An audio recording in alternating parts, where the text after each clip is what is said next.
Menurut hemat saya, apa yang terjadi terhadap Mas Roy Suryo, Rismo, Dr. Tifa, dan Fadila, ini adalah satu bentuk pembungkaman terhadap suara-suara kritis, dan ini sebenarnya melanggar hukum karena kebebasan orang untuk mengeluarkan pendapat itu dijamin oleh konstitusi.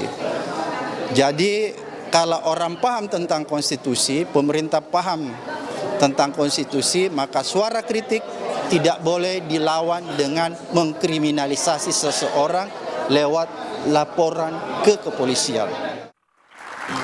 Terima kasih Anda masih bersama kami di Dua Arah. Mas Yakub, apa iya itu pembungkaman suara-suara yang kritis kalau kata Pak Abraham? Saya rasa perlu dibedakan antara suara yang kritis dengan tuduhan-tuduhan yang tidak berdasar ataupun fitnah ya. Karena mungkin bisa kita pahami semua Pak Jokowi sudah menjabat selama 10 tahun sebelum beliau purna tugas. Selama 10 tahun ini sangat terbuka dengan apapun masukan-masukan, kritik-kritik yang menurut saya pribadi justru sebagian besar banyak yang melewati batas. Yang seharusnya mungkin Pak Jokowi memiliki hak untuk mengadukan atau melaporkan dan sebagainya. Tapi beliau tidak lakukan. Termasuk mengenai ijazah palsu ini. 2023 beliau masih menjabat, semua kalau kita ngomong simpelnya semua masih under his control. Tapi beliau tidak melakukan apapun. Di gugat pun beliau respon dengan menjawab gugatannya.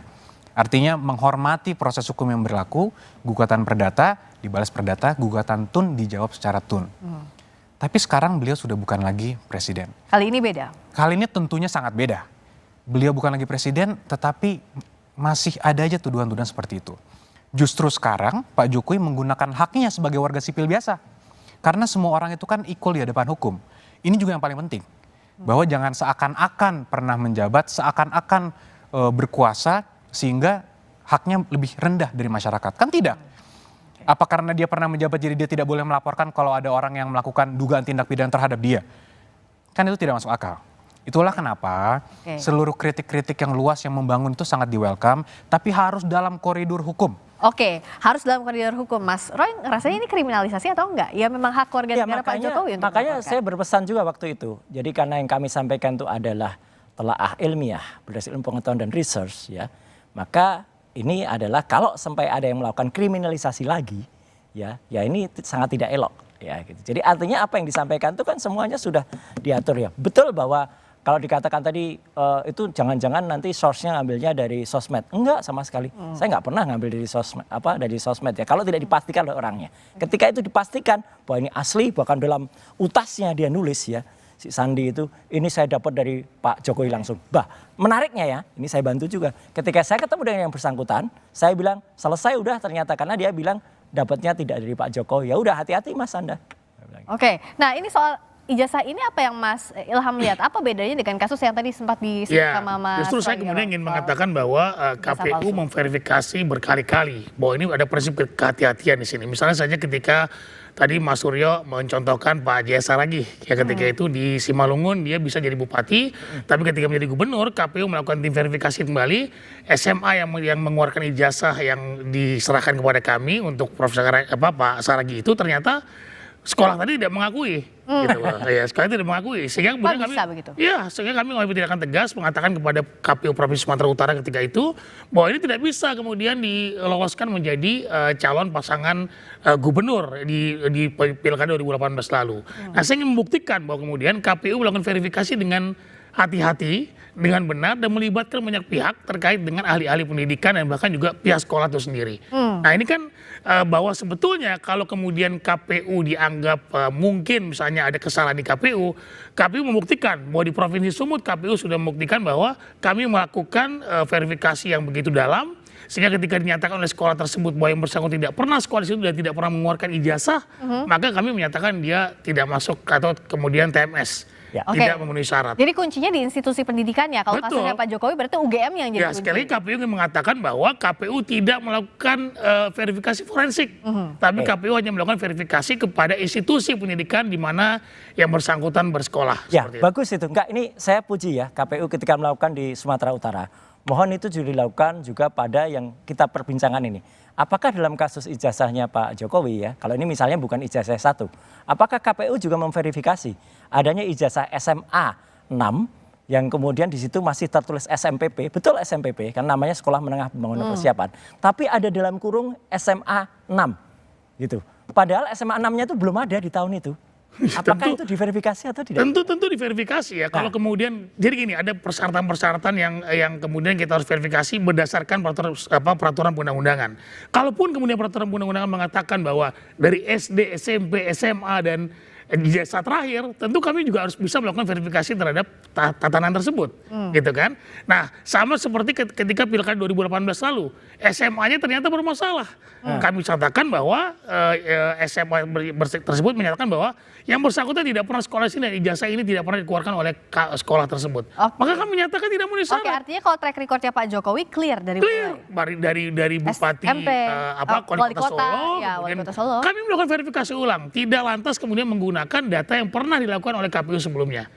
Seperti itu. Jadi diverifikasi ulang ya. Tapi sekali lagi KPU, saya garis bawahi, KPU melakukan verifikasi kepada institusi yang bersangkutan, tidak melakukan verifikasi. Ada jawaban nggak, Mbak? Boleh tanya Pak Ilham. Ada jawaban nggak terhadap kemarin Dr. Taufik yang kemudian melakukan gugatan itu mengecek kepada KPU, ternyata data-data Pak Jokowi itu nggak ada semua, gitu, kosong. Gitu. Wah, kalau dalam masa sekarang saya tidak tahu. Nah, tapi ketika saya terus terang bertanggung jawab di pemilu 2019, data itu kami pampang. Dan itu masanya Mas Ilham waktu itu ya? Dan itu di masa kami. Nggak tahu di masa sekarang saya tidak tahu. Gitu. Ya. Oke, kalau Prof. Komar, apakah ini masih harus jadi soal administrasi ini jadi pintu masuk lebih dalamnya lagi polemik soal ijazah Pak Jokowi? Yang ingin saya sampaikan bahwa Pak Jokowi si presiden itu udah milik bersama, milik bangsa. Jadi kalau toh rakyat ada yang mempertanyakan, persoalkan, itu bagus-bagus saja. Dan Pak Jokowi tidak perlu tersinggung karena dia milik rakyat. Namun saya juga membela hak dia. Kalau sudah berlebihan merasa tersinggung, dia punya hak untuk membela diri. Gitu. Sebagaimana kalau saudara Roy juga punya masalah, dia juga punya hak untuk mempertanyakan. Setuju, Prof. Jadi masing-masing punya hak. Disinilah nanti lembaga polisi atau pengadilan yang kemudian mengolah proses. Tapi hak masing-masing itu harus dijaga. Jadi saya membela Pak Jokowi sekaligus juga saya membela hak Anda. Etika berkomunikasi, bernegara, bermedsos ini yang perlu kita jaga. Sebab sekarang semakin liar, semakin kacau. Jadi menurut Prof akan lebih etis kalau ini memang prosesnya berlangsung hingga ke pengadilan. Sampai bagi saya ini bagus. Dan hati-hati dengan orang-orang yang sengaja mengaco, mengobo-obo, mempermainkan hoak. Karena selalu ada penumpang gelap setiap isu-isu itu. Ini yang perlu ada pendidikan politik bagi rakyat. Oke.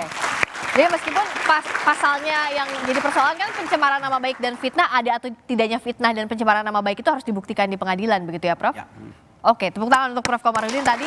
Hak warga negara, Mas Yakub. Artinya ya kalau sekarang Anda siap untuk membongkar buktinya, di depan penyelidik sudah dibuka itu ijazah, semua bukti-bukti yang dipunyai oleh Pak Jokowi. Iya, sudah diberikan. Kemarin juga sudah Pak Jokowi membawa langsung, karena kami juga sudah menduga akan diminta, sudah dibawa langsung ijazah SD, SMP, SMA, hingga kuliah. Semua sudah diperlihatkan secara jelas. Sudah diperlihatkan secara jelas, apa yang jadi masalah lagi, Mas? Agak lucu juga sebenarnya, karena kan baru pelaporan pertama, baru LP, baru di BAP, nggak apa-apa kalau itu tapi kan petugas yang memeriksa bukan petugas forensik, jadi paling dia hanya melihat semacam wartawan yang di Solo yang ditunjukkan itu, dia tidak bisa memiliki arti apa-apa. Justru yang diperlukan, Mas Yakob kemarin itu kalau saja di situ cukup misalnya diterima, oke cukup ya, tapi kemudian bukti-bukti itu dibawa ke Solo pada hari yang sama, karena pada hari yang sama sebenarnya ada mediasi dan disitulah diperlukan ijazah ditampilkan. Kok malah ditolak yang di Solo? Kenapa Mas? Sayang.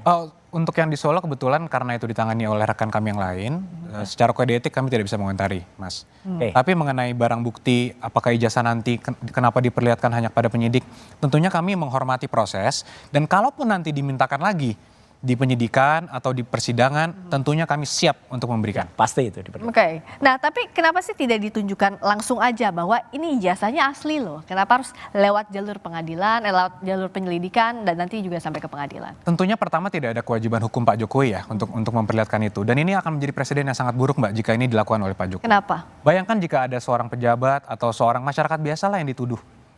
Ijazah Anda palsu, Anda harus perlihatkan. Oke. Anggaplah seorang yang dituduh ini memperlihatkan satu orang A.